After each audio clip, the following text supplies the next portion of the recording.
31 জানুয়ারি থেকে 2 ফেব্রুয়ারি পর্যন্ত বিশ্ব ইজতেমার প্রথম পর্ব, 7 থেকে 9 ফেব্রুয়ারি দ্বিতীয় পর্ব অনুষ্ঠিত হবে। 2011 সাল থেকে 2 পর্বে হয়ে আসছে ইজতেমা। ভারতের মাওলানা সাদ আর বাংলাদেশের মাওলানা জোবায়ের, এই দুই মাওলানার অনুসারীরা 2 পর্বে ইজতেমায় অংশ নেন। এবারের ইজতেমায় কোন পন্থীরা আগে ইজতেমা করবে তা নিয়ে গণ্ডগোলের প্রাণ গেছে। এর আগেও এমন রক্তারক্তি হয়েছে।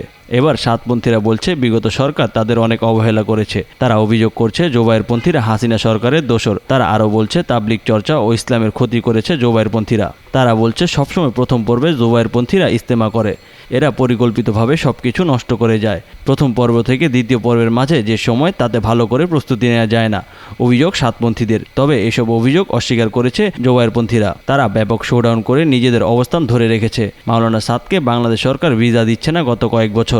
এবার সাতপন্থীরা ভিসার দাবি করছে। সেখানেও জোবায়েরপন্থীরা ঘোষণা দিয়েছে সাদকে আসার অনুমতি দিলে তারা মানবে না। সাতপন্থীরা আরও বলেন প্রথম পর্বের মতো সারা দ্বিতীয় পর্বে ইজতেমায় থাকে না। এই কারণে তারা প্রথম পর্বে ইজতেমা করতে চান। দুই পক্ষের মধ্যে একটা বোঝাপড়া ছিল যে এবছর প্রথম পর্বে অংশ নেবে সেই গ্রুপ পরের বার দ্বিতীয় পর্বে অংশ নেবে। তবে এই নিয়ম খুব একটা কার্যকর হয়নি। না মেনে দুই পক্ষই নিজেদের দাবিতে অনড় থেকে প্রাণ ঝরিয়েছে। মাওলানা জোবায়েরপন্থীদের সাথে কওমি আলেম মাওলানা মামুনুল হক সমর্থন দিচ্ছেন।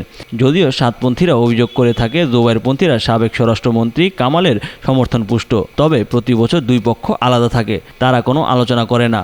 তাদের একসাথে মেলাতে আগে সরকার যেমন বক্তব্য দিত, এখনকার সরকার সেই রকমই বক্তব্য দিচ্ছে। তবে এই মুহূর্তে বলা মুশকিল দুই পক্ষের এই প্রাণঘাতী বিভাজনের সমাধান কোথায়।